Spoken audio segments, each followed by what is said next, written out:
listening to Blue Collar Takes with your hosts, Pat and Ben.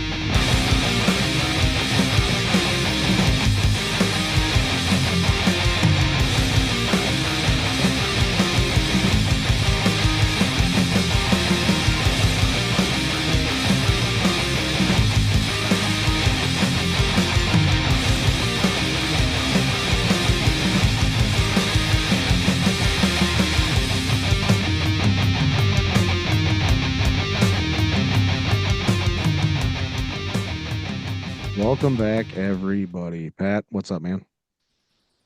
Not much. Just saw the tweet come out that Democrats push cast vote till next week. So they're not even gonna get out of committee until next week. Yeah, they're doing everything they can to delay it. So, Well, it's because they're all on the Epstein list. yeah, that's exactly it. I mean, Bondi's there, and she said she's going to review it and wants to get it out. So, Well, just things for them are not looking good. do it anyway. Do it now. Yeah, they're not. It's not looking good. I think what they're trying to do is strike some sort of agreement with Trump, like, "Hey, you keep our names out of this fucking spotlight, and we'll get you your boy." And it's not going to work. That's gonna be a hard no, sir. It's not going to work. So, I'm sorry you're on the list. If you're a Democrat or Republican, that's your own doing. It's coming out regardless.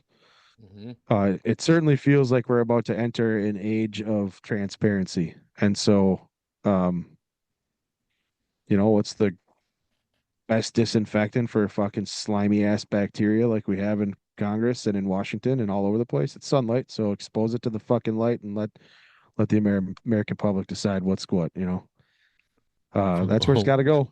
And that's where Uh, it seems like it is going. Laura Loomer.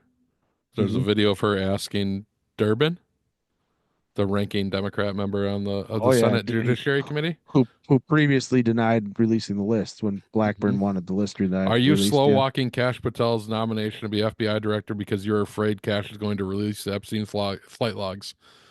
Ooh, ouch. You can't get more direct than that. No, yeah, that's exactly what's going on, right? I mean, everyone knows it, everyone sees it.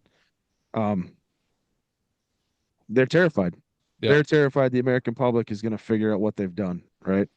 Um, and Marshall Blackburn is absolutely correct. Correct. We need to dig into that, see who was on the list. We need to see who helped him propagate the business of child trafficking. We need to know who is behind the money because his money didn't just come from nowhere.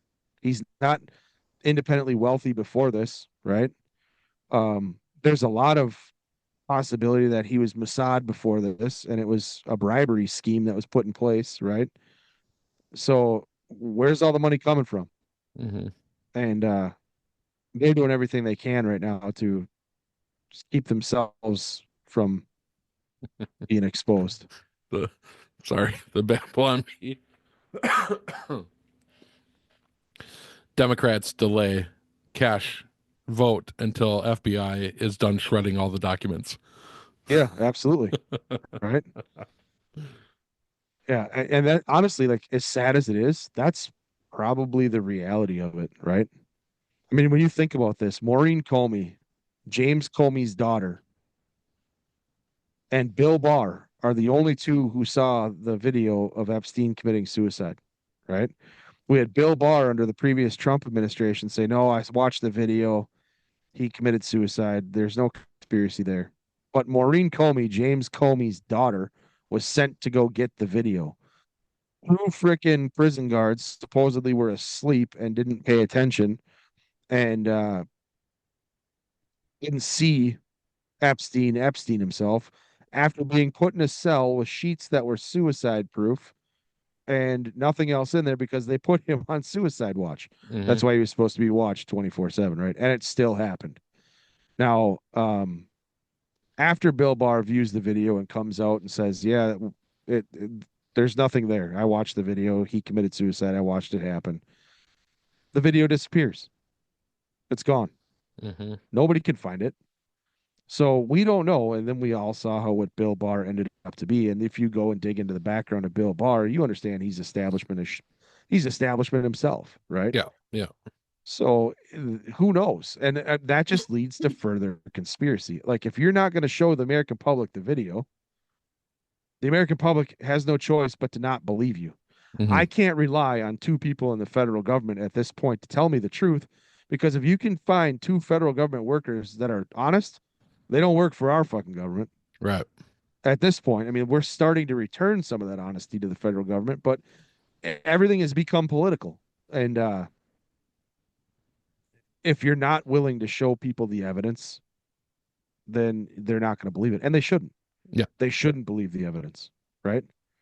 And that's why, like, obviously, so many people think there's senators and congressmen and powerful people on this Epstein client list, because there probably are. And that's why it hasn't come out yet. You know what I mean? Mm-hmm. If you or I are caught trafficking, our shit becomes public tomorrow. Right? They don't care. But apparently, if you're somebody important and powerful like P. Diddy or Epstein or the Abercrombie guy, your list doesn't come out. Why? Because the people that associate with you are important and powerful. So it's garbage. It is absolutely garbage. Yeah. But Cash did a pretty good job, because did you see how Durbin asked him about the January Sixers being released, and he asked Cash, "Do you think the country's safer now that 1,600 January 6 people who were pardoned by President Trump? Do you think the country's safer now?" And Cash goes, "Do you think the country's safer after Joe Biden let a convicted fucking killer of 2 FBI agents out Mm-hmm. on a pardon? Do you think that was safer?" He's like, "Do you think it's safer that there's however many overdoses of fentanyl, the cartels here?" Like, it goes both ways. Yeah. So, and he's like, "Well, that guy," Durbin's like, "That guy served 40 years." And Cash is like, "It's not enough. No. It's not enough." So, I mean, he did a good job pushing back on Durbin. And Durbin is just a slime ball. He's going to do everything because he's on that list. He lied in a Senate hearing when Marsha Blackburn was like, "I brought the fucking list forward and you did nothing about it." And he's like, "I never knew anything about this list." Okay, you're a political figure and you're a Washington insider and you know nothing about the Epstein list, right? I mean, Well, he that's was in so charge of the committee overseeing it, so he's seen right. it. And it's so unbelievably like, do you think the people are that dumb? And honestly, the Democrats do think the American public is that dumb. That's why they haven't learned their lesson. That's why they're going into their freaking, they're picking their DNC leads now, right? And that's why they're all like, "Oh, who thinks that Kamala lost because of racism and bigotry?" And everybody raises their hand. Or misogyny. And they're like, Yeah. "Oh, that's exactly why she lost." Yep. Are you if this is how detached from reality this party has become? Oh, you lost because you're protecting shit like Epstein, because your strategy is, let's make everybody fucking transgender and call it cool. Let's not give parents the right at a school board meeting to stand up and fucking voice their displeasure. And when they do, let's have the FBI investigate them as fucking domestic terrorists. That's why you lost. You Yeah. lost because everything's more expensive. Everything sucks in this country. Our military is a giant bunch of pussies with a whole bunch of transgender weirdos running the goddamn thing. And it's bad business when you're dealing with the Middle East. We've talked about it previously. You lost because we are losing on the world stage under your leadership. That's why you lost. America couldn't have been more clear when they elected Trump. And for you to say that Trump is like, I mean, just think about this for a second. They say Trump is Hitler. Trump's a dictator. Trump is all this crap. Obviously, it's hyperbole. But for you to believe that, and for Americans like us to still overwhelmingly, and a lot from their own party, stand up and elect Donald Trump to put him back in power, it says how much you fucked up as a party in the last 4 years, right? So, I mean, yeah, if you're saying he's Hitler, we fucking put Hitler in office because y'all are fucking retarded, right? And that's what they're saying. You guys put Hitler back in office, all this crap, and it's all a bunch of bullshit. But it only happens because your party is so bad at the job that you got fired. The American public fired you. That's what it is. Yep. So yeah, I mean, now we're starting to see a whole bunch of stuff, right? I mean, the whole point of like coming on today was to talk about two things. We were going to go over DOGE and we were going to go over the Minnesota gun law, right? Yeah. And there's so much. Like every day, I'm learning more about our federal government and how absolutely fucking corrupt it is, right? So like I, this I thought like our listeners they've probably by now heard what USAID is, right? The United States Agency for International Development. This was created under JFK, right? JFK created this to help developing nations to put a more democratic slant on their country, right? We wanted to develop democracies around the world instead of allowing dictatorships or communism to spread. We wanted democracy to spread, right? So we developed the USAID. I guess that's a noble cause, right? In the beginning, it's a noble cause. But with the American government and with what has happened recently, it it's been hijacked, right? And we're seeing that now. Like I mean, just the freaking lists of crap that have come out. Mm-hmm. So I did some deep diving, and this is freaking comical. Um, George Soros. He's a well-known figurehead, right? We all love George Soros, right? Yeah, you can say that. Yeah, he's an amazing man. He wasn't he just given an award? Yeah, yeah, the Presidential Medal of Freedom. Oh, the highest award that a civilian can get. Of course. Oh, who gave him that? Biden Biden gave him that presidential award for technically freedom. gave it to his kid because he Alex is running wasn't the there. group now. Yeah. Yeah, Alex is running the group now. So I mean, this is amazing, right? So George Soros in 1993, George Soros is the first of the now hundreds or thousands of organizations that apply for USAID for, I would assume, corruptive basis. All right. Mm-hmm. George Soros developed a program called SFMTP, and he applied in November 1993, November 19th, 1993 for USAID. And it's ridiculous that he did this because now I want you to think about this because this is honestly, I think, when corruption really, really, really entered Washington. Okay. Okay. November 19th, 1993. Who was the sitting president? 93 is Clinton. What, Bill November Clinton. 93? Yeah, Clinton. Bill Clinton. He's Right, 'cause he almost just finished started, his right? first year. Yep. Well, he'd Yeah. been there a year. Didn't he? 92, he was elected. 93, he Right, started his term. January 93. Yeah. So Okay. November 93, he's almost finished his first year in office. Yep. So Okay. Bill and Hillary are there. Who was an aide for George Soros? Well, I would guess it was Hillary. Hillary fucking Clinton, right? The Clintons get to the Oval Office, and we all know what they did in Arkansas, right? They were Mhm. fucking shady in Arkansas. Immediately, George Soros starts applying for grants from USAID. And he received grants from USAID, right? And with this SFMTP project that he had on, he was given the agreement under HEUR 0045 Alpha 00400700, which is the first program that he developed. And basically, what it was to indoctrinate 30 professionals from Poland, Bulgaria, Romania, Estonia, and Slovakia in public administrative business, telecommunications, environmental management, and a few other things, right? Um, Basically, he described it as training for all these individuals. For what? Training for what? Hmm. There is no example of it. Like there's no organization there. There's nothing. You basically just grabbed as many high class people as you could.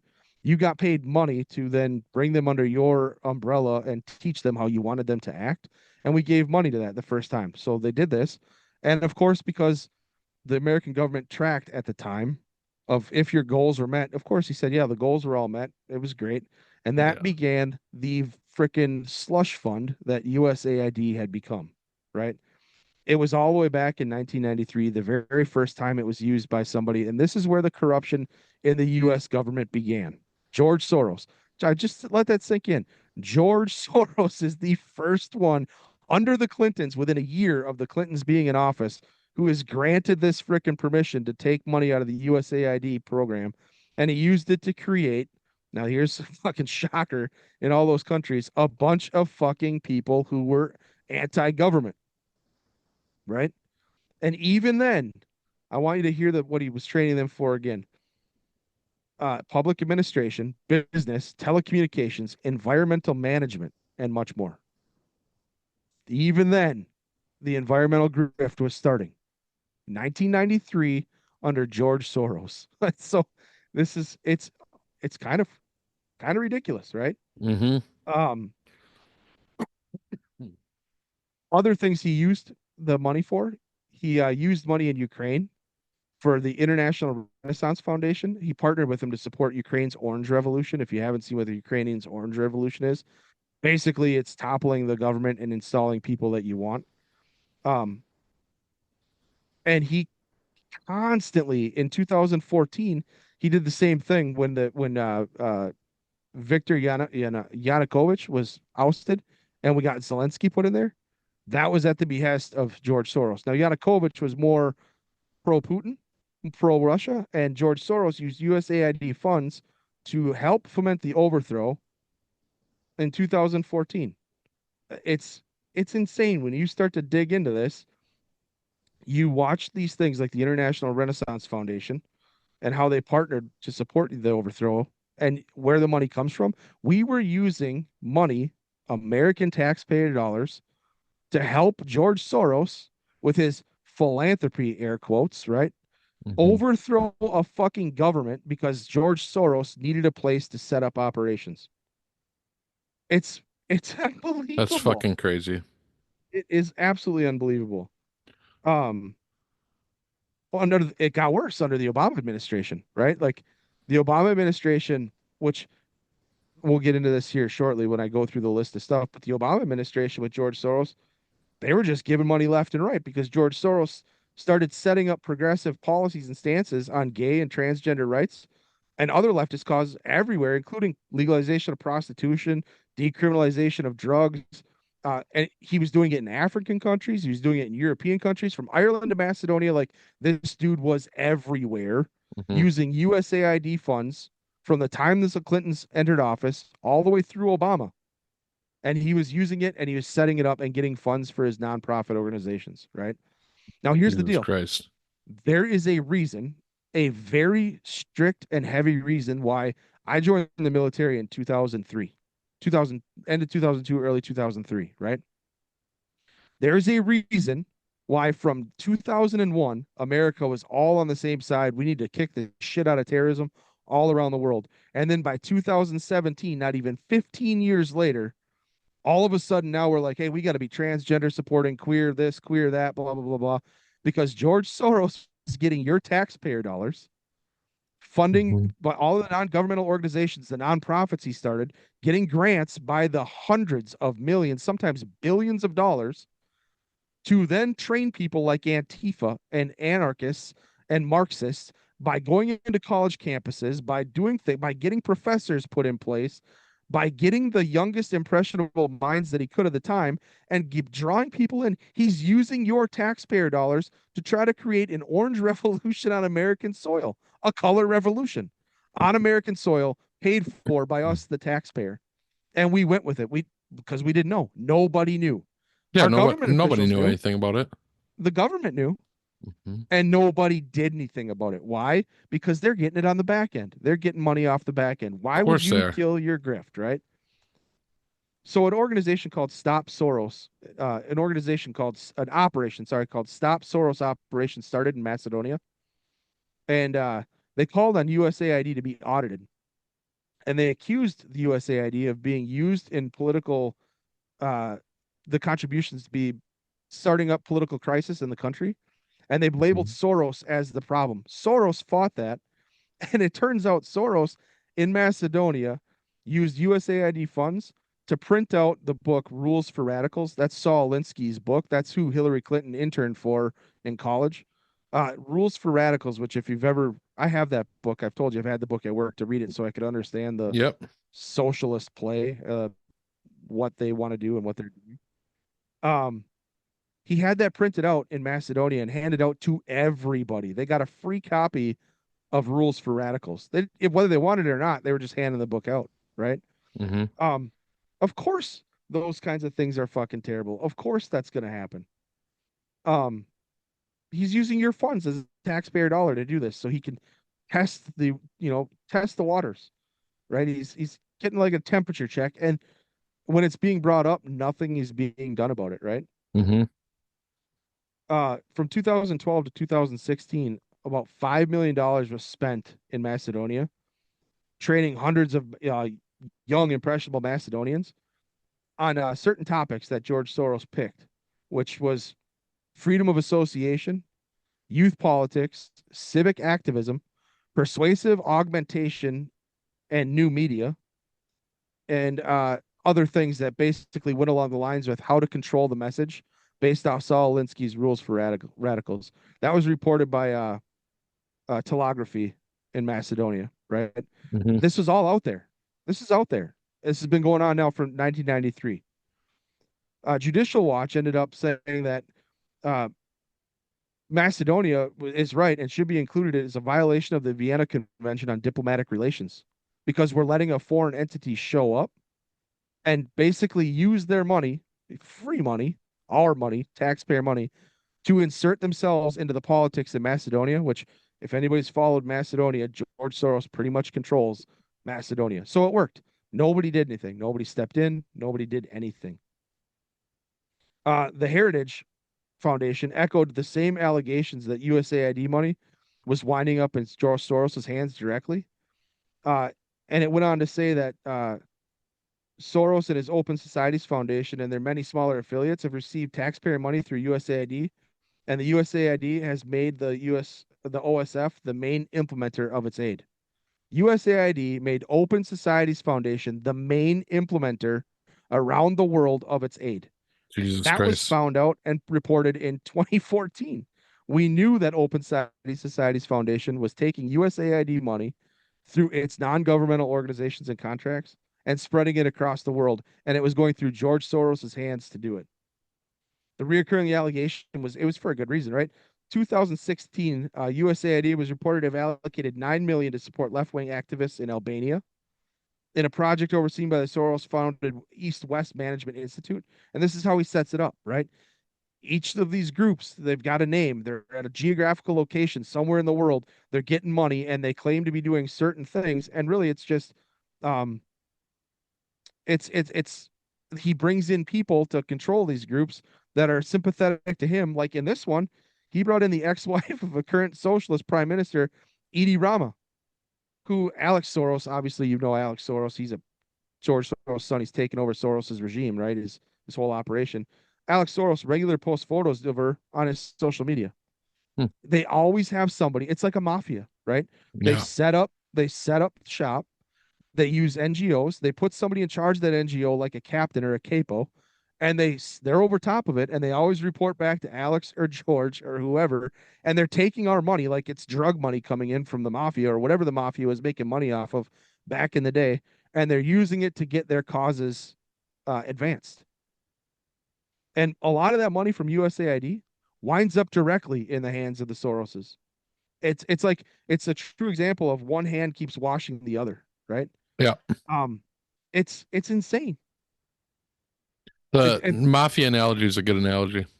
It's insane. It goes on. Like USAID also had close this again, try not to laugh.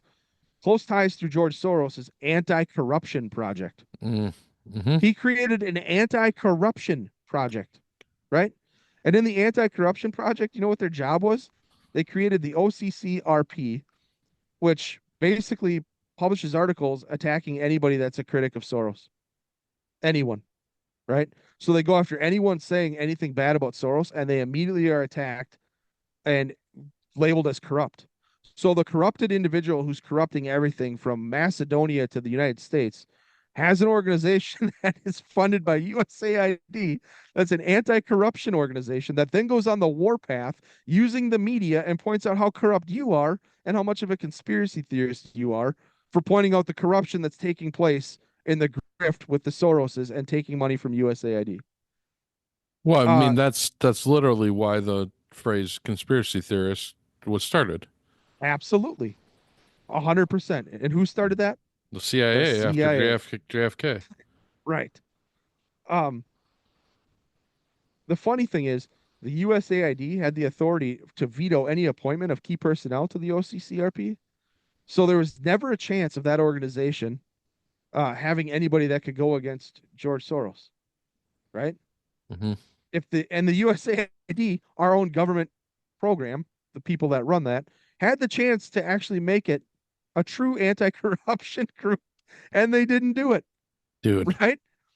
So you think about this. They know it's corrupt. They know what's going on. They know, and all this started in '93. We're talking 20 years after this. They know the game. They understand what's going on. They've put people in place to oversee the anti-corruption group that George Soros is taking money out of to kill George Soros's competitors. And we saw that in Ukraine. We saw George Soros use this in Ukraine against the previous president, Viktor Mm-hmm. Yokovich, or whatever his name is. Yep. He used it. He used it against his government. He used it against the inspector general of Ukraine, the lawyer that was going after Hunter Biden. They used it against him and called him corrupt. They had him removed, and Joe Biden sat on that board and had him removed. Joe Biden sat there and told Ukraine, "Hey, you're not getting this money until you get rid of this guy and put air quotes a solid individual in place." Solid, air quotes, solid. What does Mm-hmm. solid mean? Yeah. Because if the guy who's investigating your son is being removed for pointing out the fact that you and your kid are laundering money, so solid has to mean then only one thing: Yeah, an you're on my inside team. man. You're Yep. on my team, a Yep. mafioso member, right? It's in fucking insane. I just 2025 alone, Biden for 2025 had appropriated $30 billion for USAID. 30 billion. Mm-hmm. That money's going to go remember, that money is going to the majority of it travel through the Open Society Foundation so they can divvy it out to wherever they're going to go to their other programs. $30 billion would have ended up in Alex Soros's hands to continue the orange revolution, the color revolution, the transgender movement, the fucking climate stuff. Remember, in '93, he's training people in Macedonia for these same fucking movements. He's training them to be activists. He's giving them books of rules of radicals, just like he's done with Antifa. The same shit is being done here on our own soil by George Soros. Hmm. Now, Biden, in his last effort in office, basically requests $30 billion of USAID so that money can be thrown out on the streets by George Soros. And what do you suppose that was meant to do? Ooh, I don't know. Of course, it's meant to go against Trump, Yeah, right? I mean, Every yes. dollar of that was Yeah, going to go to those against organizations conservatives. against conservatives and against Trump and against the Trump administration. Mm-hmm. Now it's Trump posted that USAID has been run by radical lunatics and we are getting them out. Right? He said that.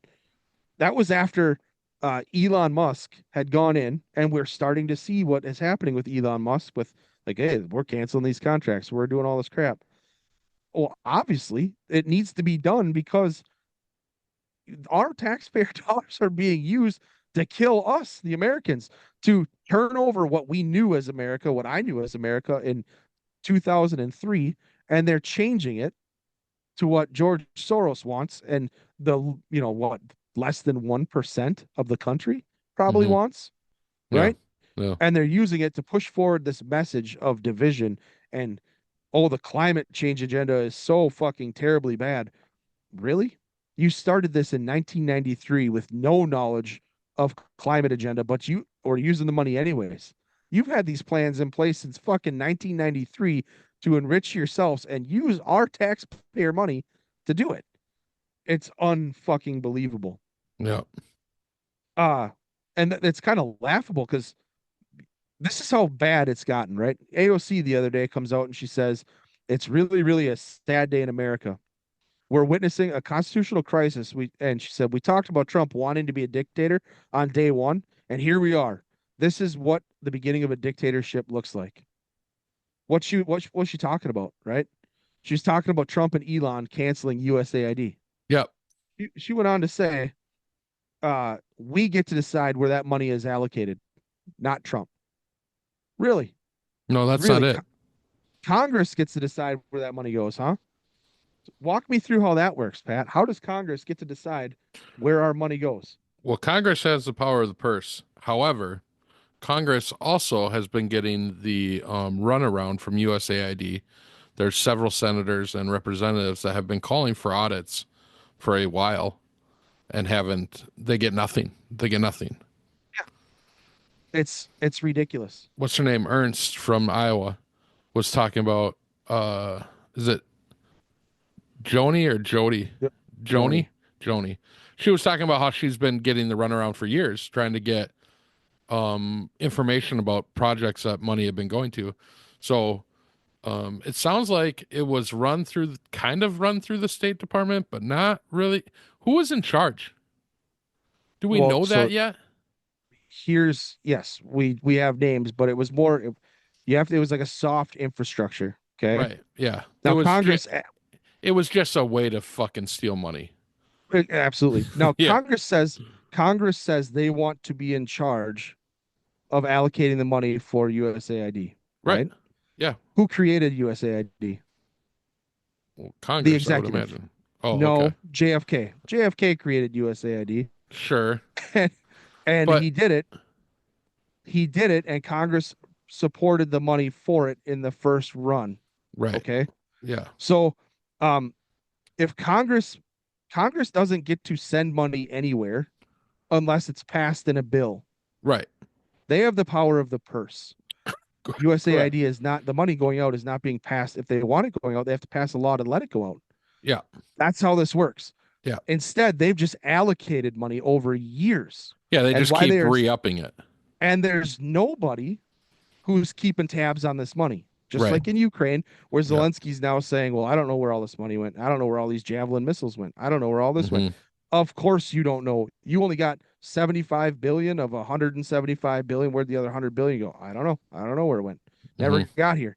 Of course it didn't, because a little is disappearing each time off the front end and the back end, because people are setting up their own organizations and they're taking money.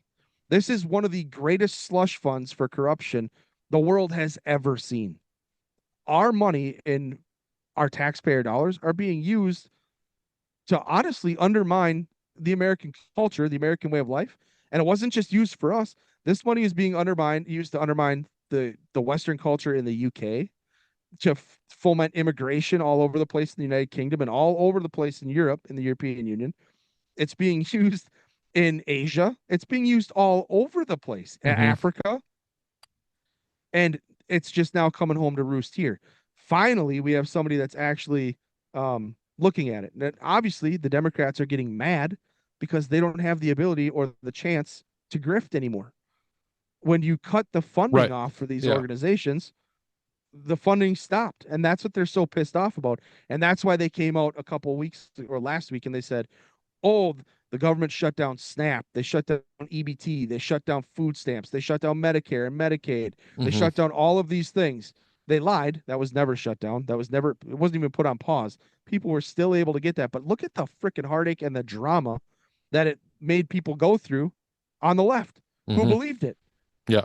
Those were open lies to gain pressure against Donald Trump and Elon Musk for stopping the USAID, right? Now you have Marco Rubio who came out and he said, now it's been put under my purview. It's on a 90-day pause, and every single contract is going to be vetted before it goes out. As it should be. As it fucking should be. Yeah, it should be. Right? As it should be. And it's absolutely insane. This is from Stephen A. Miller. He was being Stephen Miller, sorry. He was being Did you just combine Stephen A. Smith and Stephen Miller? Yeah, That'd be a hell of a person. Wouldn't it? I was just watching Stephen A. Smith give a slap down. I was like, oh, that's how that got mixed up. Yeah. Stephen Miller was on TV and he was being interviewed, and he was specifically talking about USAID. He was talking about Trump. He's like, yeah. So he was talking about Trump having the authority. I don't know what that was. I think my kid just absolutely fell down the stairs. Really? I didn't hear nothing. She's alive. She's giggling at the bottom of it, but she definitely fell. So Stephen Miller goes on to say, He has plenary authority to carry out foreign policy of the United States. Bureaucrats at USAID cannot interfere in the affairs of foreign countries to prop up regimes, thwart America's interests, facilitate mass legal immigration, or promote diversity, equity, and inclusion (DEI) policies that violate federal civil rights or laws. He says all of this violates civil rights and law, that the president is at the apex of authority here. Moreover, as you mentioned, Congress doesn't dictate to these agencies how to spend money. Agencies exercise discretion when awarding grants and contracts, right? He goes on. For example, these NGOs that promote open borders receive tens of billions of dollars. Congress never passed a law giving these organizations that money. President Trump can pause all those funds. And he says there is no law passed by Congress that says we need to funnel money into organizations that traffic children. Think about that for a second. That's what's happening. Yeah. The Open Society Foundation, OSF, George Soros's beautiful organization, is working in South America to push immigration here, lining the pockets of people who then give their money to the coyotes to take their kids, and their kids are being put into child trafficking. And Soros doesn't give two shits about it as long as 40% of those kids make it to the United States. He doesn't care. So there is no law that Congress has passed that says, yeah, that money can be used for child trafficking. They've never passed any of those laws. Yeah, the problem that she faces, and she knows it, is that they just fund USAID. They don't fund anything specifically. So right. That, I mean, like as you just read, it's completely up to the person that is running it, right, or the group that's running it, right. And now that's Marco Rubio. Well, so here's the deal. There really was nobody ever running it. The Treasury Department was running USAID, right? Right, but who approved the grants? Well, now here's the deal. Whoever approves those grants it's Washington insiders, establishment figures, right? Mm-hmm. But we still have a chance to stop these grants from going out if we think they're corrupt or they're going out for illegal intentions or illegal purposes. Right. And with the way we do that at the Treasury is the people who send out the payments. There's payment auditors at the Treasury. Yes. Yep. But they were all told not to. They were all told, do not stop any payments from going out. Mm-hmm. Which is why the leader of the Treasury Department resigned immediately when he found out that DOGE was getting access. Well, yeah, he fought them getting access to it. He did not want them to have access to it, right? Yep. So they got access to it last Friday night, or was this 2 weeks ago? Oh, it must have been last Friday night. It was last Friday night. They stayed the weekend. Yep, they worked on the weekend, and Monday USAID was shut down. And by the time they came back in, they didn't have anything to do because Elon had stopped it. Yeah, while they were on their weekend, they wiped all their computers. No, listen to this. This is insane to me. Yeah. $516 billion was provided to Congress in 2024 for programs that had expired under federal law. $516 billion. They still paid for the programs, and the money still went out because the Fed didn't deny anything, right? The money just went out. Those people at the Treasury Department didn't deny anything, right? They're not allowed to. They were told, nope, you pay those payments no matter what. So this money, who knows where it is? $516 billion gone. $320 billion of that money went to programs that expired over a decade ago. They've been expired for 10 years. For 10 years, they have been sending out money to these programs that no longer exist. Okay. At least half of the money found were past 10 years. One of the programs expired in 1980. Yeah, that's crazy. That's 43 years ago. 43 years we have been sending to a contract it's been expired. It's a federally expired contract. Where's that money going? Is it going to the same place? These people are not giving the money back and saying, oh, hey, my bad. We aren't supposed to get this money past 1980, right? Yeah. Yeah. It goes on. All right. It just gets even better. 247 billion we've sent out in 2024 for payment errors. Just simply goes to the wrong programs or the wrong people, right? Makes sense. Yeah, it's quite shocking. $247 billion. Now, those people aren't lining up to give the money back. Mm-hmm. right? So there's you want to know like how slush funds work. There's programs, okay, that are getting money in incorrect payments given to them that is taxpayer dollars that the Treasury Department has been given the direction, do not stop any payments going out. Don't question nothing. Don't stop them. Doesn't matter if you know it's fraud. Doesn't matter if you know it's freaking going to terrorists, even terrorist Mhm. organizations. They Yeah. have plenty of examples of giving money that they know is going to go to a terrorist organization.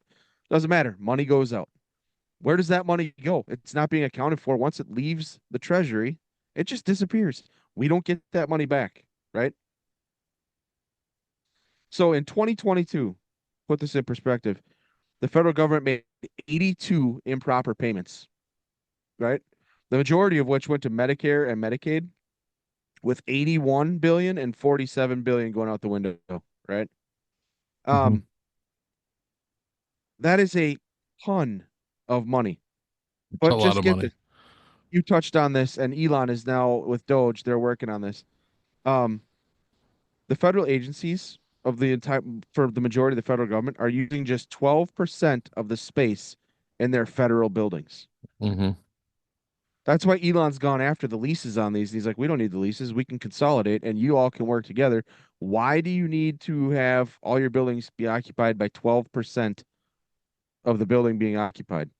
Right? What a waste. Some of these buildings are 7 stories tall.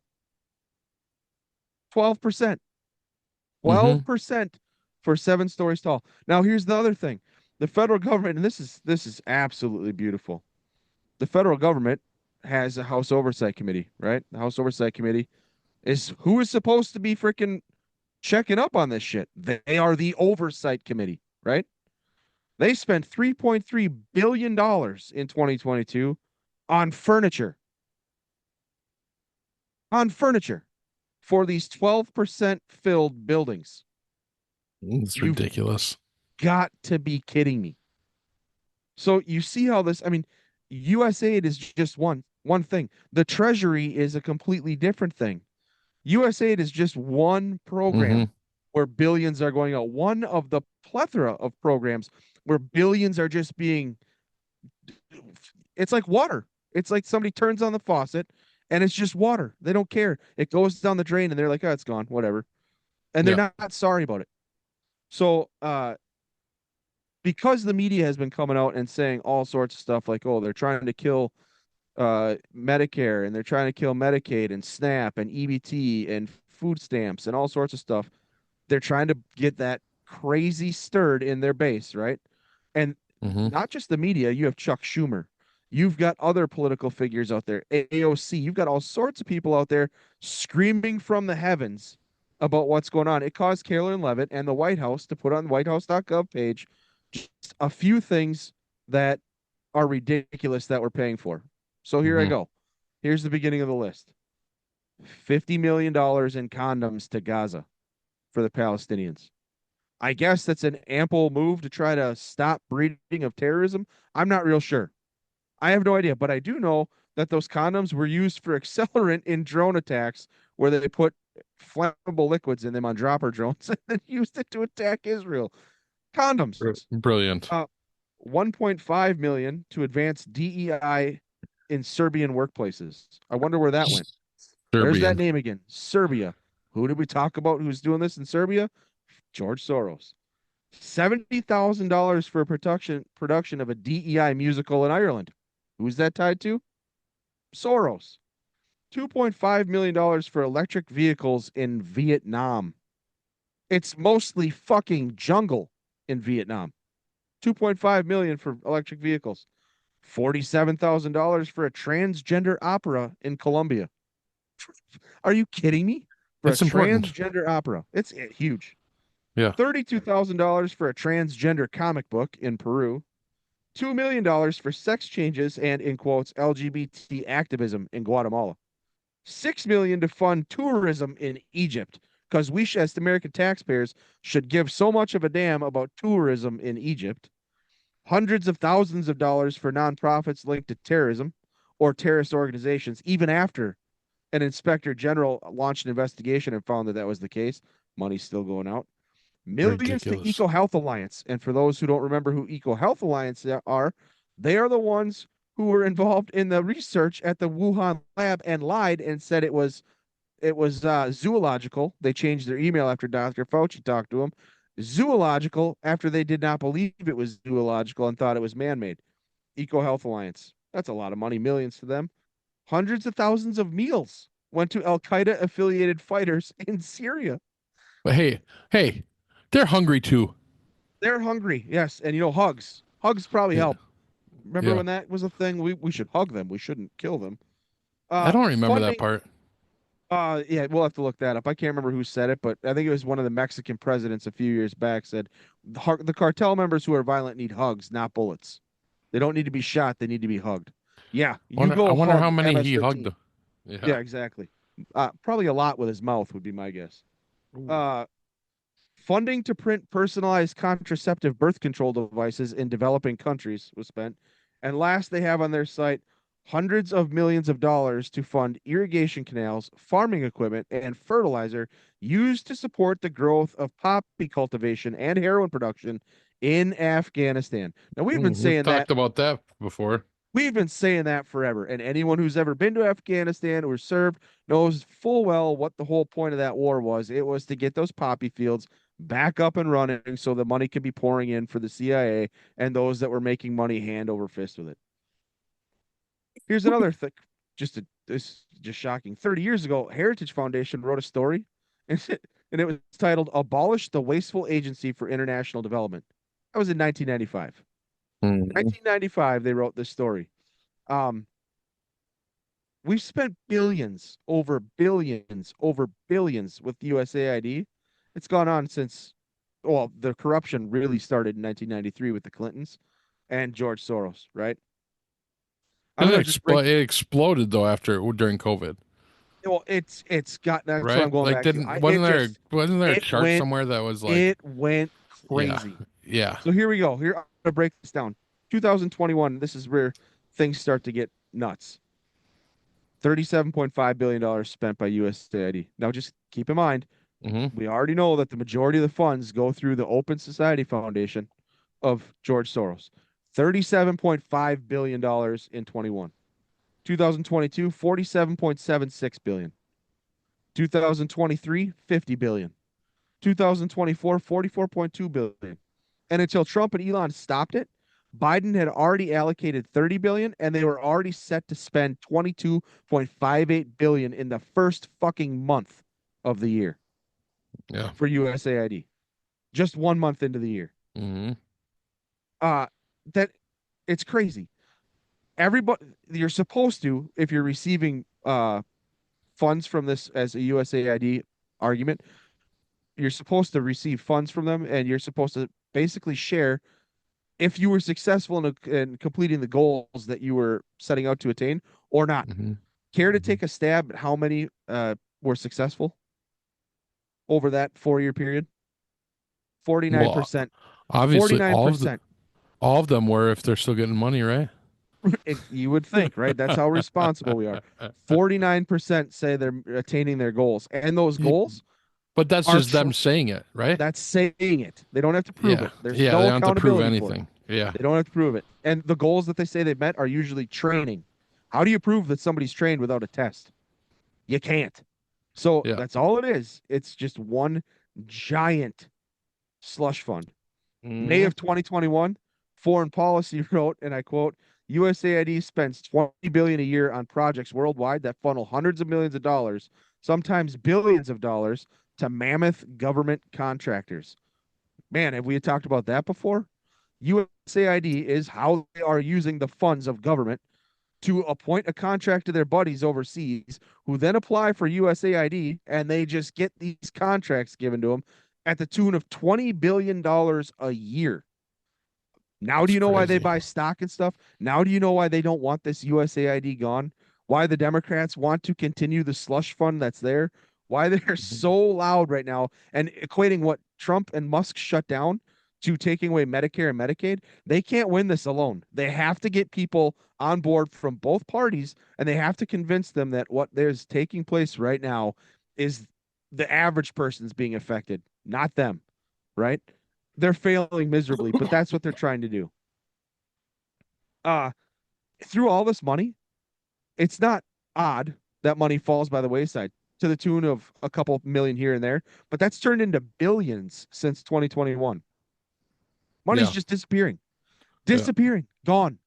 It's either improper payments paid out to people who are fraudulent and they know it by the Treasury, or it goes through USAID and there's no uh, way to keep it responsible. Nobody's in charge of it. Nobody does anything, right? It's just a granted 100% of the time payout that's going to be given by the Treasury Department. So I went through a couple other things with USAID, what it's going out to. We're rebuilding 10 police stations in Pakistan, in case you care. How much? It doesn't give how much we're in that. It's just these are projects that Just have been wondering if applied they're for. using solid gold or just gold plated. Who knows at this point, right? Yeah. We were doing this with online schooling for women in Afghanistan. The Taliban controls. We're giving online schooling to people in Afghanistan for women that can't even go to school. The Taliban shut it down. The money's still going there. Oh, I wonder how Of that's course it working is. out. Yeah. 100% of the Afghan food market is funded by the World Food Program, and 40% of the World Food Program is funded by USAID. That means the Really? Taliban controls the food. We're paying for the Taliban to eat in Afghanistan right now with our donations through USAID. Like we talked about earlier, like Elon got access to the Treasury Department, and they Yep. were all up in arms, right? Because we're going to audit the Treasury Department. As soon as he got that, as soon as he got the audit was coming down, David Lebrick, the leader of the Treasury Department, resigned immediately. He was Would actively fighting to stop Elon and DOGE from having access to the Treasury Department. He comes in, Elon gets the freaking nod to go ahead, and immediately Lebrick freaking resigns. did you see the update on that Oh yeah, today? we'll get to that. Okay. Yep. All right. I'm just making sure you saw it. Um, it's unbelievable, right? It doesn't freaking stop. And so far, what's happening, like I said earlier, there's a 90-day pause on all programs so they can be vetted. Okay, a 90-day program. So what the federal government is putting out and what the Democrats are trying to counter with is a quarter of the story. So you go to the DOGE actual X page Mm-hmm. and you can see a list of what they're doing. So here we go. This is just the other day. 22 consulting contracts were canceled for $45 million. They were for strategic communication and executive coaching. Where have we heard that before? 165 million saved across 6 agencies for contracts that were canceled called People and Culture Survey and Climate Support Services. That was in a day. 165 million. Jesus. Here's a complete list. There is a complete list on the DOGE website of DEI contracts that are being canceled. I'm not going to give you all of them. I'm just going to give you some of the heavy hitters. The first one shocked me. The Bureau of Land Management had one contract canceled for $169,712. These are for DEI initiatives, right? Everybody knows diversity, equity, inclusion, what that means. It's trans and it's anti-white. That's what DEI means, right? That's what it's meant for the last 4 years under Biden. So that must be what this means. This is this year, by the way. What's going out to these people this year? The CFPB, the Consumer Financial Protection Bureau, they had 2 contracts canceled for $19,999,998. $20 million. 2 contracts canceled. Department of Agriculture, 11 contracts canceled for $110,618,680. The Department of Agriculture, DEI requirements for contracts. What the fuck? Moving on. Mm-hmm. Department of Health and Human Services, 15 contracts, 28.187 million. So $28,187,448. The Department of Treasury, 21 contracts, $25,247,783. No wonder why Lebrick wants to fricking get out of there. No wonder why he doesn't want to be associated with all this money going out, because we now know you're giving that money out, whether it's fraudulent, whether it's going to terrorism, whether it doesn't make sense, whether it should be paused. It doesn't matter. Every bit goes out. There is a no stop. The FAA, they canceled 4 contracts. Now, this is what everybody was all up in arms about because they're canceled 4 contracts. Remember, it's making America less safe because of the plane crashes. It's $45 million for DEI requirements. This is the money that's going into not hiring people who are qualified and hiring people who are fitting into the DEI requirement sector, which they were trying to do in all jobs across business. Why are you trying to do that? Because the way to hammer home your agenda is to create leadership in those positions where the leadership is in charge, just like Soros with the money going all over Europe and all over places like Macedonia. Once you hire enough people, once you train them, once you fund them, once you teach them how to be activists and you get them in the freaking political establishment, guess how hard it is to get out of that, get those people out. That's what we're doing now with DOGE. That's what we're doing now with Trump. It's a pain in the ass because it's a fight at every level. Moving on. The Office of Personal Management. This one was shocking. 3 DEI contracts were canceled for $494,956,233. $500 million for the Office of Personal Management for 2025 for DEI requirements. That's unheard of. That's ridiculous. That's ridiculous. Yeah. USAID, 7 contracts, $228,730,692. You total all this up, you're damn near at $1 billion in just 8 groups having their contracts canceled. Just 8. There's been plenty of others. I mean, there's so many other contracts that are out there. It's just fucking insane. It's insane.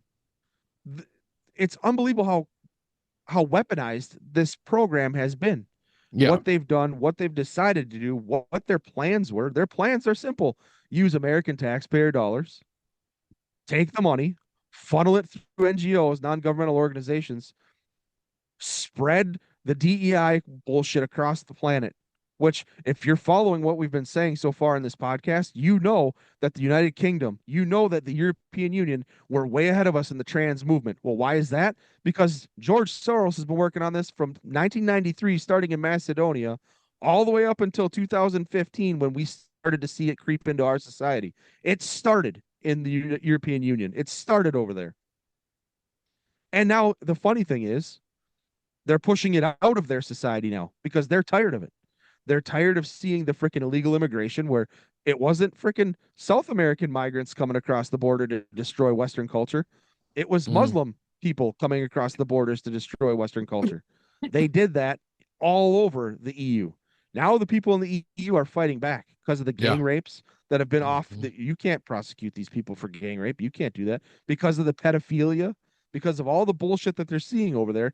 Now people are fighting back, right? But now that's where it started. No, just know it started with U.S. money through George Soros on the ground in other nations. That's where it started in 1993 at the hands of the fucking Clintons. It goes on for, I mean, this thing can go forever. Now you look at like Trump. It will. I mean, you're going to find so much more dirty, shady shit, but now you can understand why are they calling Trump a Nazi? Why are they calling Elon a Nazi? Now they switched from Trump being a Nazi to Elon's a Nazi. There was just Maxine Waters and other members of Congress sitting outside of frickin' the Treasury, wanting access and wanting USAID back online and calling Elon Musk a Nazi to crowds of supporters. They have put out violent rhetoric saying it's a war. This means war within the federal government. They're saying we need to fight them in the streets. We talked about it on the last podcast. There's all sorts of shit they're saying again. The last time they did this, there's 2 assassination attempts against Trump. They are doing this not because they're trying to mix words. They are doing it because they want Elon gone. They want Doge stopped. They want their grift back on. This is the last throes of the deep state. Yep. If you think about this bullshit, the CIA benefits from Elon gone because they can get their monies from their slush fund. How much of this money is going to the CIA, is being tied to? All you have to do is create an NGO. How many freaking times have you heard stories of CIAs using front companies to shelter money? All of them? All of them, right? Yeah. All every story you've ever heard of the CIA? Look at what, and this is typical, but look at what the pagers that blew up a bunch of freaking Hamas fighters or Hezbollah fighters. Yeah. That was a front company by Mossad, who is the Israeli version of the CIA, that bought a company just so they could freaking make pagers with explosives, just so they could kill a bunch of terrorists. You don't think the CIA does anything different? Of course, the CIA has shell companies that they're getting billions from USAID. We're paying the CIA to do shady shit all over the fucking world. It's no it's shit wonder. that can't be on the books. It's no wonder why our country's so fucked up, and it's no wonder why all these other countries hate us. I mean, they stole our money, bro. The American taxpayer money has been stolen by these fuckers, and they continue to do it. And now they're fighting, and they're fighting to get it back, and they're fighting for control over all of it. That's what they want. Yeah. This is what I just sent you? I was going to bring up something else first. Yeah, go for it. This is kind of funny, right? Yeah. Hillary Clinton came out and immediately said that DOGE is a bunch of 19 and 25-year-olds who have no idea what they're doing, right? Here's what she had to say. This is her tweet. They have no relevant experience. Most of them aren't old enough to rent a car, and you're going to let them mess with the airline safety that's already deteriorated on your watch?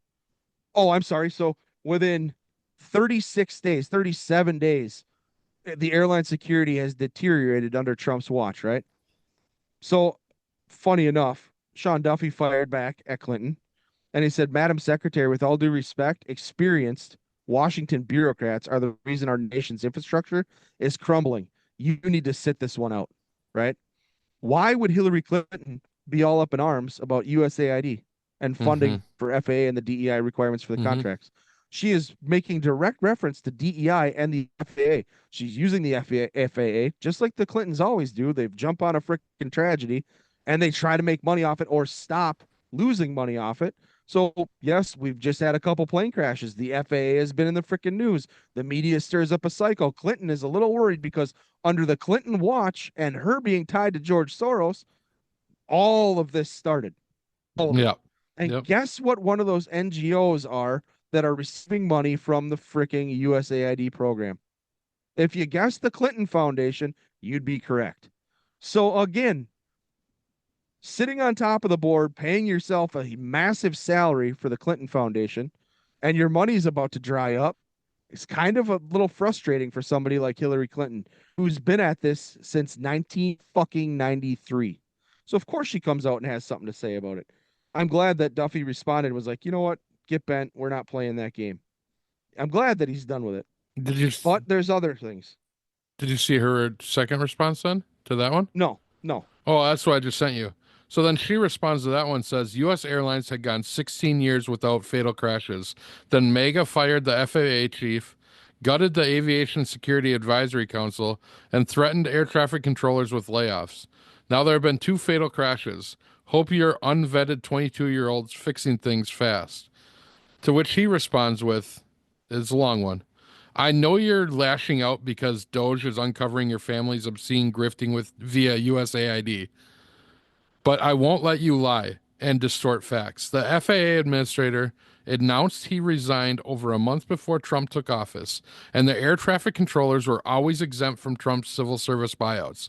The previous administrations shamelessly used US DOT as a slush fund for the Green New scam, throwing away money and resources on wasteful environmental and social justice projects rather than updating our nation's antiquated air traffic control systems and other critical infrastructure. I'm returning this department to its mission of safety by using innovative technology in transportation and infrastructures. Your team had its chance and failed. We're moving on without you because the American people want us to make America's transportation system great again. And yes, we're bringing the 22-year-olds with us. To which his daughter responds, just a PSA, my dad would never commit suicide. Tags all of them in it.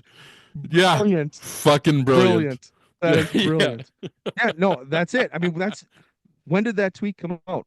Right now? Her tweet, I just sent it to you. Her tweet came out at 1:06. Yeah. The daughters. Okay, so okay. I did not see that. When we're on here. Yeah, I just sent it to you. But yeah, just a PSA, my dad would never commit suicide. Yeah, that's insane. That's insane. I'm glad. I'm glad that the Clintons they're screwed, right? I mean, everyone's Yeah, going to start they to are. see it. They're fucked. So here's another person from the USAID. She's being interviewed. Her name's uh, O'Neill Gillihan. Okay. Here's what she had to say. We would try to keep USAID in line with the Secretary of State because technically USAID responds to the Secretary of State. And it was very difficult. There was no traceability, no accountability, and it was really hard for us to do our jobs. That's Catherine O'Neill Gillihan. Uh, she basically was blowing the whistle, saying you can't keep track of the money. Yeah. And when you do fucking keep track of it, your hands are tied because the Treasury the payment auditors are told, no, the money goes out no matter what. No matter Right. what it is, you will give that money. Yeah. You couldn't, I mean, think about this. You could not create a better system to put in place to enrich rich people around the world and make sure their philanthropy, their version of air quotes philanthropy, are what becomes successful and the norm, right? Or even if politicians want to grift and take money, you couldn't pick a better way to develop a system. You have an American tax base that you're taxing at 40 fucking percent, right? You're taxing Mm-hmm. the shit out of your American tax base. They are working their ass off on a daily routine, on a daily grind.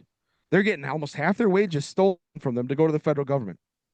You create a program where you can just funnel money wherever you want, whenever you want, no matter what, and it will never stop coming, whether the program is gone or not.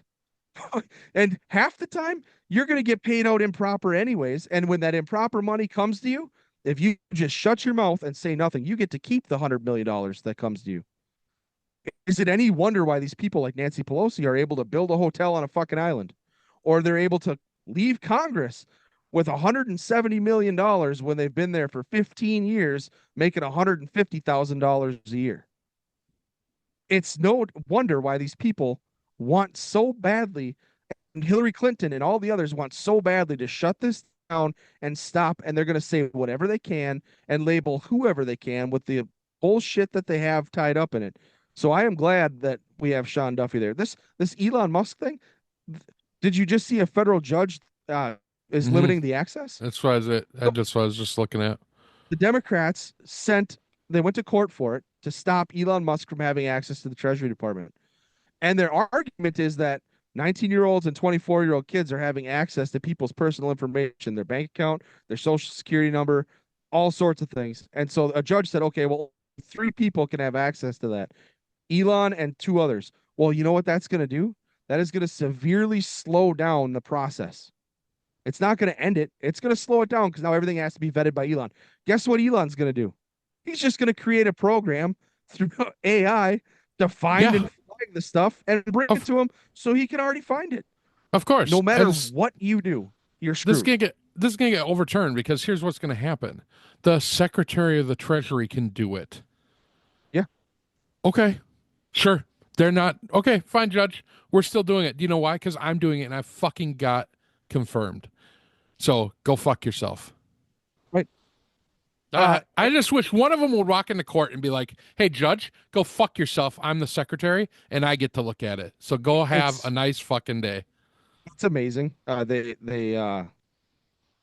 the levels they go to protect their interests, their self-interest. Yeah. It's amazing to me that this is where we're at this stage of the game, right? We now know that our federal government has stolen our taxpayers' money and has appointed a program that had admirable intentions in the beginning, right? Mm-hmm. Under JFK, stop communism by helping developing nations in their own version of democracy, right? Mm-hmm. It had admirable intentions, but like all things, when shady and corrupt people get into your government, which the real corruption started with the Clintons when they got there. And there was corruption even before that. But when I say the real corruption got to Washington, I mean all of the outside influences came to Washington and started, like George Soros, because of the Clintons. And when the massive amount of corruption hit during COVID, it's because COVID opened up the doorway for everyone to grift. Everyone. It's no wonder why politicians loved that COVID era so much and the whole do as I say, not as I do mentality. You know Yeah. what I mean? They couldn't spend money fast enough. Now, during COVID, they sent out hundreds of billions of dollars. Do we have anything else in the last 4 years that they've been sending hundreds of billions of dollars that they all love? In the last 4 years. Yeah.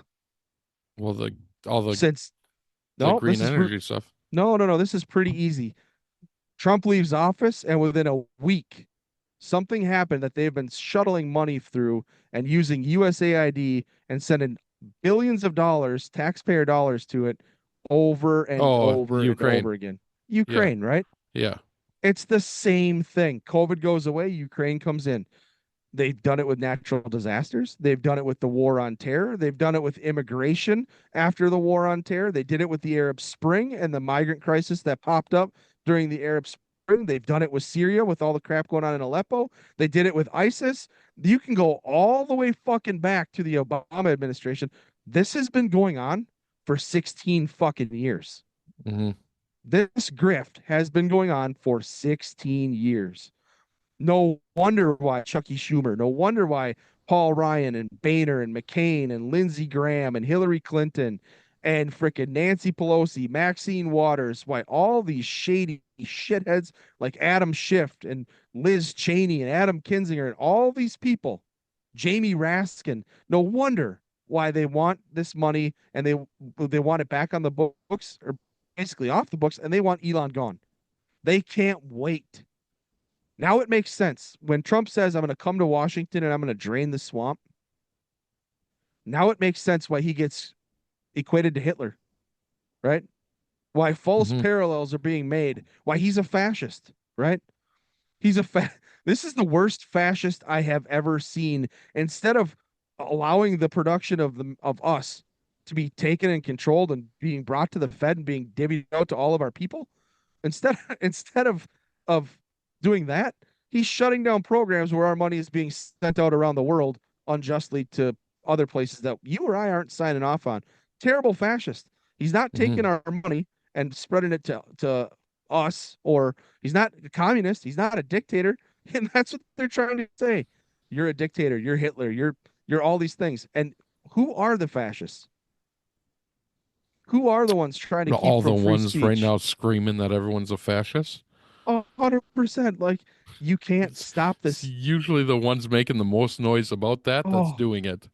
bro, I cannot believe when I started digging into this, and the more I looked, it's everywhere you look, you're finding corruption with Doge. Everywhere. Yeah. Which is why all the cabinet secretaries now are like, oh, yeah, do us next. Do us next. Because Yeah, they know they don't have any power. It's all the right. bureaucrats. Exactly. Exactly. And Well, you know now, the and a funny thing? judge just put that buyout on hold. Did you see Yeah, I that? saw that. Yeah. Yeah, that's too bad because that would be real great. We were joking about the other day at work when everybody walked off site. All the FBI agents were like, "We're gonna stage a walkout. We're gonna protest." And I was like, "Yeah, you know what? Great. As soon as they walk out the front door, lock the door behind them and say you guys are fired. Yeah, you're fired. you're the You you're the just ones we walked don't off the want here. job. Yeah, You are the exact group of people we do not want here. If you're correct. mad that they're canceling DEI or you're mad that Cash Patel's coming in to clean up the FBI, if that's you, you're fired. Thank you. Thank you for making the job easier." Yep. Yep. Thanks for not Um, taking the buyout and quitting. right. That's it's unbelievable, bro. It's unbelievable. Yeah. There's so much. There's so much that has gone on, and it's gone on for freaking 30 years, 40 Mm-hmm. years. Mm-hmm. It's insane. It's Yeah. absolutely insane. Yeah, With it's no crazy. remorse. Our It own the government. I think the craziest part about it for me is just it's just not stopping. Right? Like every day it's something else. Like there's so much that we send between each other. And it's like by the time we get to recording one of these, it We'll feels like forget the other half of it. stuff's so old that you're like, Right. yeah, no, this one's bigger. Like Right. it's just so much. Um, I think one of the things that was the most shocking to me is that this isn't new, and people in Congress and people in the Senate knew about it, Yes. Yeah. and they just chose to ignore it. Yep. For We sent 45 you, years. we sent you there, and you're ignoring it, and you see us as the American people struggling, right? And then Mm-hmm. you have the balls to say, well, let's tax the rich. That's how we're going to fix it. We'll just tax the rich. Oh, okay, whatever. I don't care about you taxing the rich, but now do Mm-hmm. you understand like why they're so upset about Trump saying, "Hey, I'm going to cancel the federal income tax"? Yeah. Because the federal income tax gives the Treasury Department the money to be able to freaking siphon it off to whoever with just blatantly granted contracts, right? No, that payment might be fraudulent. No, that doesn't matter. You pay that. Well, this payment is going to a terrorist organization. Now it goes out. All payments go out. Well, guess what? We just took away part of their way to fund themselves. And in the long term, Trump is going to completely kill and demolish the ability for them to fund themselves by getting rid of the federal income tax. If he does that and we go back to a true tax system, which we used to be under, yes, the prices of Mm-hmm. products are going to go up because there's going to be a tax on it. But guess what it Of does? course. It limits your government, but it lets you keep all of your fucking paycheck. Now, What on top here? of that, Yeah. if he kills the federal income tax, he doesn't have to then kill the tax on overtime or taxes on tips or any of that because none of that will be paid, right? But on top of that, it's also going to force states because now you and I are going to be really pissed off at our state for taking 40% of our paycheck. Mm-hmm. And the states are going to be like, okay, yeah, you're right. Maybe we need to be more fiscally responsible too. It's going to have a trickle down effect that will require everybody to basically use an example of what's taking place Yeah. with DOGE. And there Mm-hmm. will be no more area for them to misuse, misappropriate, or just blatantly plunder the American taxpayers' money. Well, the liberal states still will, like Minnesota, they still will, and it doesn't matter. They're just gonna get everybody to buy in that. Well, we have to now because they cut everything else. We have to have these services, and people are gonna buy it for how long? People will buy it, but I think as soon as everybody else around, all the other states around start saying, "Oh, no, we're doing this, fuck that," Yeah, they're maybe. going to have to follow suit because you know what's going to happen? Well, Same thing that's hopefully, happening in New York right now. The same thing yeah. that's happening in California. The population is leaving in mass. Mm-hmm. And here's another PSA: if you're leaving Minnesota, don't come to Wisconsin. You should go to Chicago. Go to Chicago, Illinois. That's where you belong. Don't come to Wisconsin. We don't want you here. You should We go to don't want California. Minnesota politics. Go to California. Go to New York. The three or Colorado, those four of you, you four states can hang out all together and be completely happy and peaceful and kumbaya with your freaking 90% taxes, your electric vehicles, and your brownouts. Just stay the fuck out of Wisconsin. We don't need that here. And that's what's going to happen. People are going to leave. The people that don't want to be a part of that bullshit anymore are going to leave. And eventually it's going to force the Minnesota voter at some point, somewhere down the line, to turn over. You guys picked up more seats than you had in this last election, and it can only increase because, like we said before, the Democrat Party has not learned. They have No, not learned their lesson. no. I think this couldn't have happened at a better time. We just get done talking about now you know why Trump's killing the Fed. Now you know why he's changing everything tax wise, why he's doing the things he's doing, right? You're starting to understand why. And you sent me after, well, of course, because we're too cheap to pay for Zoom. Yeah. After our 10-minute timeout that we Well, have to because let's be fair. If YouTube didn't demonetize us, we could pay for Zoom. oh okay. Thanks, YouTube. Thank you, YouTube, you Now we jerks. have to. Now every 40 minutes we have to take a 10-minute break, like we're in a fucking timeout. We are at a timeout. Yeah, it's crazy. We do our this whole show is 40 minutes at a time. 40-minute segments. Yeah. But in that timeout, um, you send me the text message and I'm like, oh man, this is my response to you after you send me this article. Mm-hmm. How perfect. We need to play that when we come back, right? Mm-hmm. So this you pulled this up on X. Yeah, I'll play it because we have issues with your audio when you play video. Perfect. Ready? Yeah. So these are the tax priorities of the Trump administration that the president has laid out for members in that meeting today. No tax on tips, which is obviously a very public campaign promise that the president made. No tax on seniors' Social Security, no tax on overtime pay, renewing President Trump's 2017 middle class tax cuts. Again, these are the president's priorities. Adjusting the SALT cap, eliminate all the special tax breaks for billionaire sports team owners, close the carried interest tax deduction loophole, tax cuts for made in America products. This will be the largest tax cut in history for middle class working Americans. The president is committed to working with Congress to get this done. The one I find funny is the sports team owners. Yeah. If Mark Cuban just would have shut his fucking mouth, Mm-hmm. you know what I mean? What? And he's going to the Super Bowl this Yeah. weekend. Oh, so yeah. like, I think that's funny. Yeah, he's been with It is most. Well, he's been at several games this year. That's what we're talking about, right? Mm-hmm. You don't have a president before this in the last a long damn time that has done this much or wants to do this much for the American public and for the country. When he wanted, like, if you look historically, you go back and you watch videos of Trump in the 80s, the 90s, the early 2000s, he kept saying our country's being ripped off. Yeah. Our political leaders aren't being smart about things. Yeah. And he said all the time, I wouldn't run for the government, you know. And then he was like, well, maybe I wouldn't rule it out, but there's far better people that could do this than me and whatever. And he's like, I got a good life. I don't want to. I just want to see America stop being ripped off, right? Mm-hmm. This guy has been the guy for a long time who has seen firsthand what was going on, and he knew it. Why? Because he's in that circle. He's in that group of people that take advantage of tax codes if they're there to be taken advantage of, right? Mm-hmm. But when is the last time? I mean, certainly in my lifetime, I have not had a president that cared enough about the American people to actually fix the systems that are robbing the American people. For sure. And I'm not sure. I don't know what I thought he'd go for the flat tax. But it doesn't appear that he's going to. I know they're going to do it all through reconciliation, so they only need the simple majority. So we'll see. We'll see what happens. We'll see.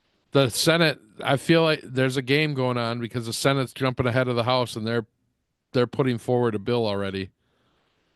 And I just feel like here it comes. The fucking Republicans aren't going to fucking get in line. You might be right. And when they do, if they play that game, this is a very dangerous game for them to play. Yeah, but they know it doesn't matter. It doesn't matter for them. Right? Because if they're just really looking out for their special interests, they're going to get taken care of afterwards. And then that all they have to do is hold it for the 2 years. And then what happens? But I don't mean dangerous game in the sense of we're going to vote you out.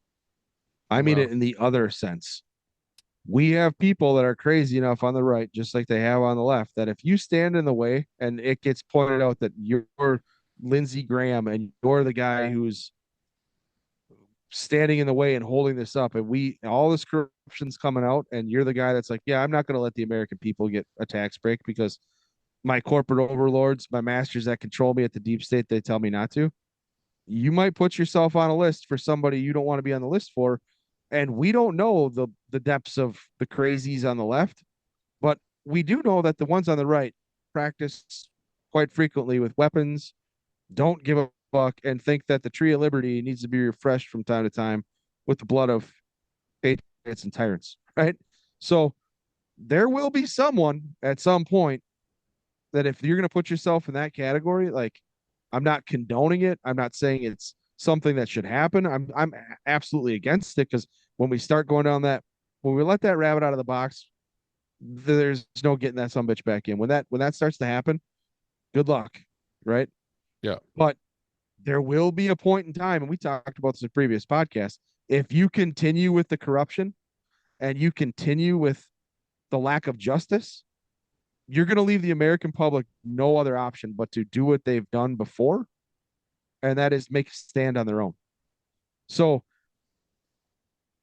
good luck. It's a dangerous game you're playing, because we have now entered into a different era of what the American public expects, and they're only going to expect more transparency because everything's contagious, right?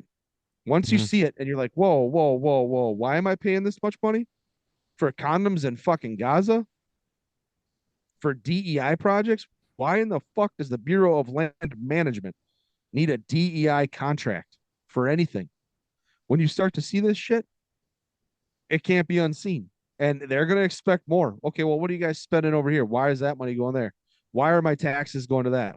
Why is it that I have to go to a fucking car dealership and pay $80,000 for a car, go to the grocery store and everything's freaking ridiculous, go to the gas station and the prices are ridiculous? Oh, it's because you're giving all this money all over the place. And then you're creating more debt because you're spending so much money. Oh, so on top of that debt, now your answer is to just print out more money, causing more inflation. So eventually, you're playing a dangerous game here because this president is opening up the freaking books so that we can see, which has never been done before. And he's allowing both sides of the aisle. Elon Musk isn't a fucking conservative. No. RFK is not a fucking conservative. Nicole Shanahan's not a conservative. Tulsi Gabbard's not a fucking conservative. I mean, you're allowing both sides of the aisle access to government to fix the portions of government that are broken, right? So this is a dangerous game. Nobody's ever done this before in government who's trying to revamp government. And if your stand as the Senate or Congress is to say, yeah, I'm not going along with this tax break that'll help out normal Americans. I'm going to help out myself and the grifters and the Hillary Clintons and the George Soroses of the world. That's who I'm going to take a stand for. There will be somebody at some point that has something to say about that. And I think we're solving it peacefully right now, the way it's being solved. But if you go that other direction, I don't know that those on the other side are going to allow it to stay peaceful. And by the other side, I mean like the far crazy side, right? Yeah. At some point, they're going to say, you're a tyrant. You are not representing the people. We'll try the recalls. We'll try the votes. We'll try all these things. But at some point, people are going to go the way of that, whatever that kid's name was with the Mangiani bullcrap, where he went and shot the freaking United Healthcare person. And honestly, that's what corrupt governments end up doing. They leave you with no other option. Yeah. Right. Now we're just finally seeing the levels of fiscal corruption that are in our government. We're just finally seeing it. We didn't know a year ago that it was blanket approvals for any payment going out by the Treasury, whether it was terrorists or trafficking or anything. We didn't know that. Now we do. Well, the more we expose it, the more that gets exposed to the American public, the more that the American public are going to expect transparency. And if you stand in the way of that, oh my God, God help you. Because it's it's an absolute dangerous game you're playing. Yeah. You're hoping your corporate overlords, you're hoping that your deep state handlers will protect you. And guess what? They don't give a fuck about you. You are a tool for them to increase their wealth. That's all it is. Yep. You're bought and paid for. You're a puppet that does their bidding. And when they decide that your usefulness is up, they just cast you off to the side. They get rid of you. What do you got? Nothing. I just got another phone call from. Oh my gosh. You battling? Huh? You fighting the good fight? What? Oh, you're talking about from Texas? No, the school district. I had a bunch of them this morning. They have no idea what they're doing. So I don't. Did I talk about it in here? I don't think I did. My daughter needs speech therapy for I can't remember what they call it. It's like the TH and CH and stuff like that. She just doesn't say it right. She will after a little bit of coaching, but trying to get the school district. Like I called today to try to get, because I got a phone call that said, "Oh, you already did an assessment." I said, "Yep.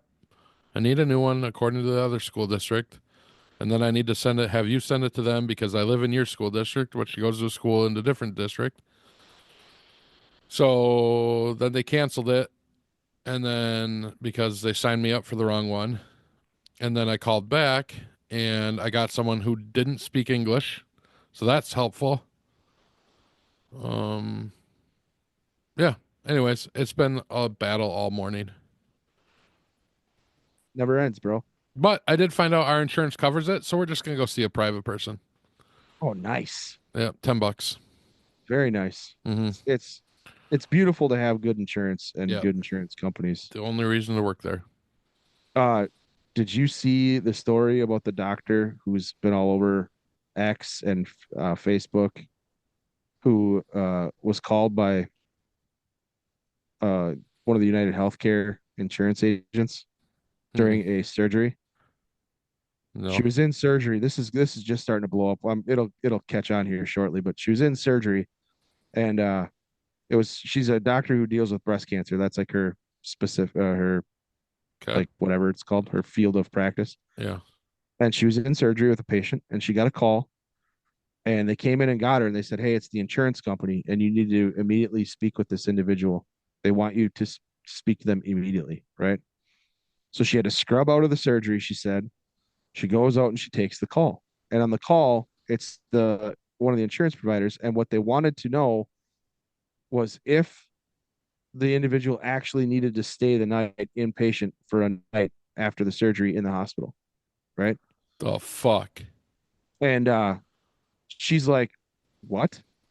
And she's like, "You're calling me out of a surgery because you want to know?" She's like, "We already filled out all the paperwork. Yes, the individual needs to stay the night. She's being treated for breast cancer, and she's in the operating room right now, and I need to go back there and finish the surgery." And the United Healthcare person's like, "Oh," and she said, "Don't you have somebody that reviews the fact that you approved the surgery? You know she's in surgery today." And he said, "Oh, that's not me. It's a different department." He said, "I'm just the department that makes sure that they need to actually stay the night." And he said, "This is the reason why. Um, because in Texas, they only have 1 day to deny somebody their claim. So Jesus Christ. that's why it's dire. Like she's gonna stay the night, right? So they're looking to deny all these claims. So he calls and pulls her out of surgery so he can make sure that he has his opportunity to deny the claim, which they did deny the claim. United Health did. And the doctor then got a letter that she posts on her response, because the first one was her just telling the story of what it was. The second one she did was United Health sent her a letter, a long letter, a threatening letter, basically like, "You better stop saying these things."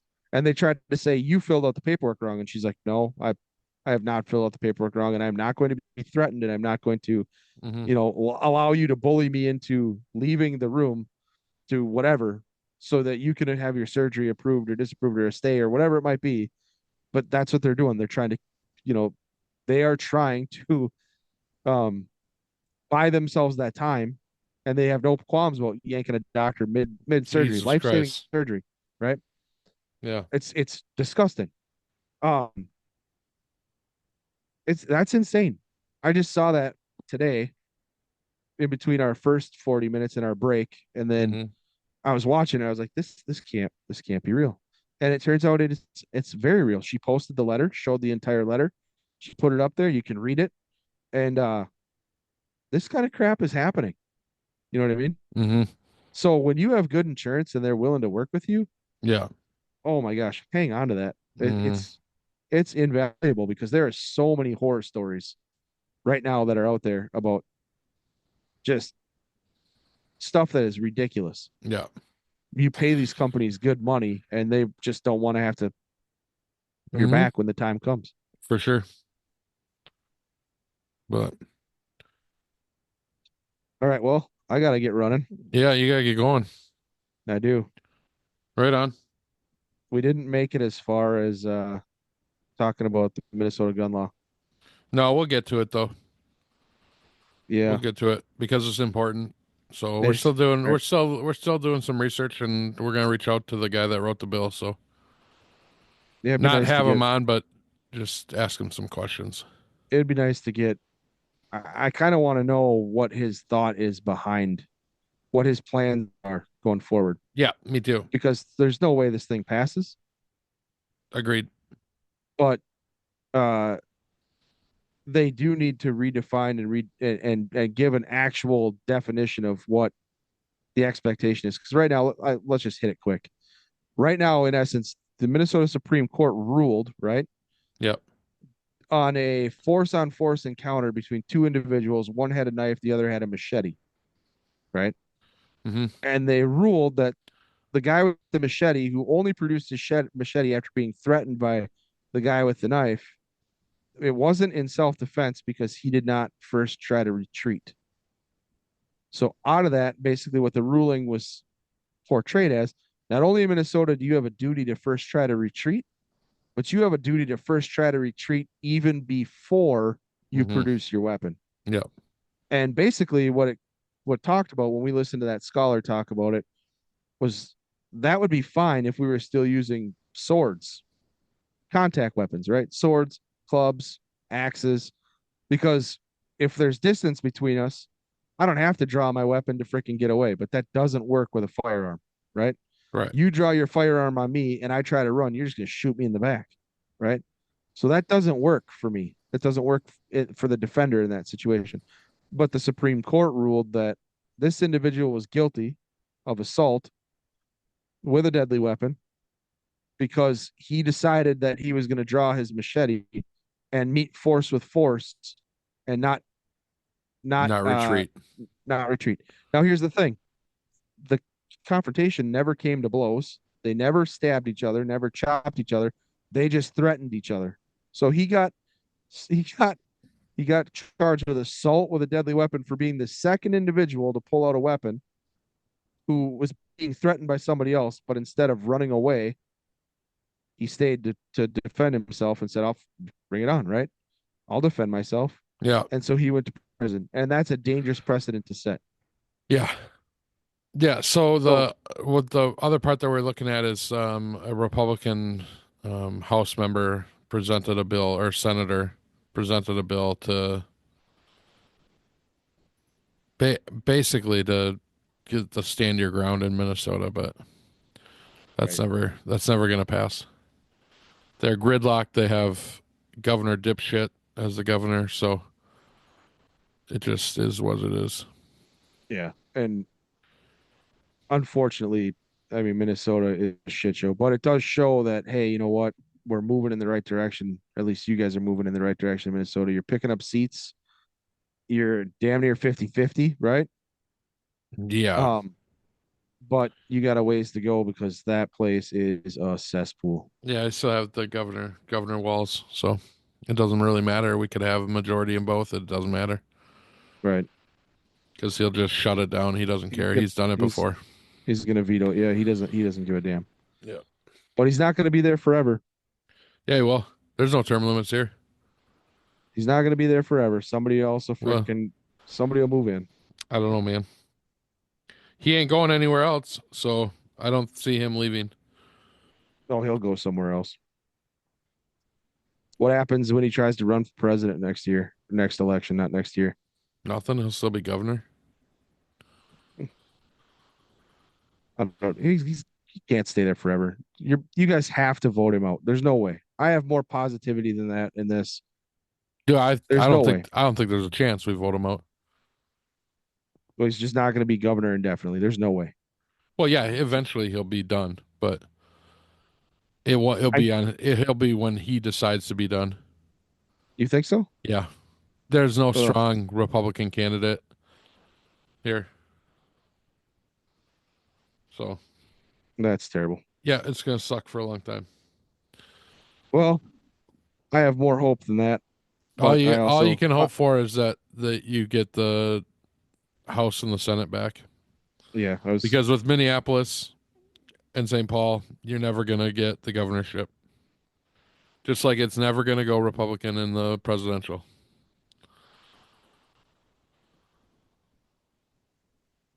I have more hope. You're probably right, but I have more hope. I gotta think. Well, it doesn't matter to me anymore. I'm not there. We're very similarly in Wisconsin dealing with similar aspects. Yeah. But you guys got a more likely chance of going. We need to get rid of back. Evers just the same, and we will flip back eventually.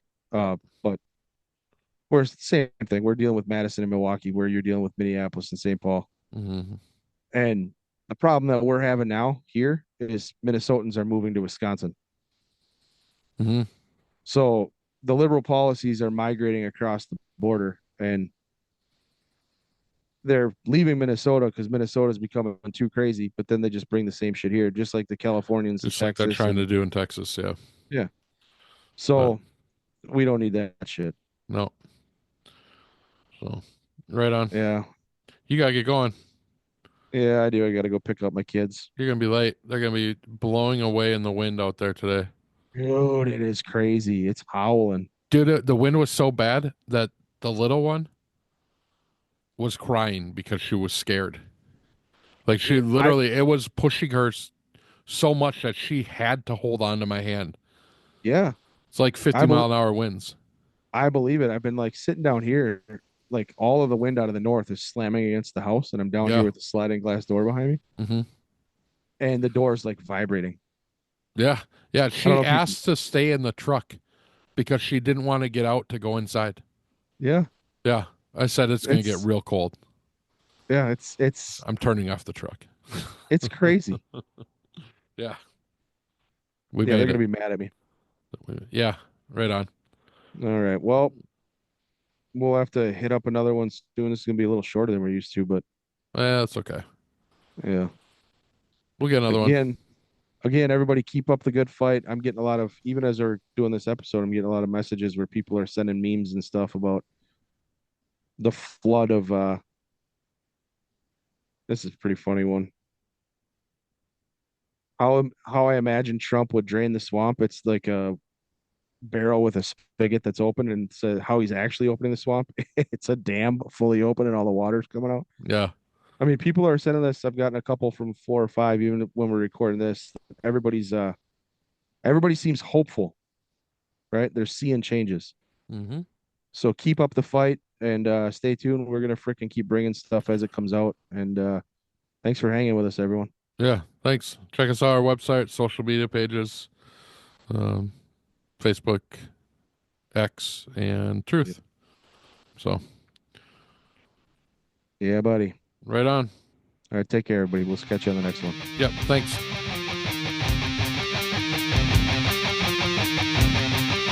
Thanks for listening to Blue Collar Takes. Oh, and fuck YouTube.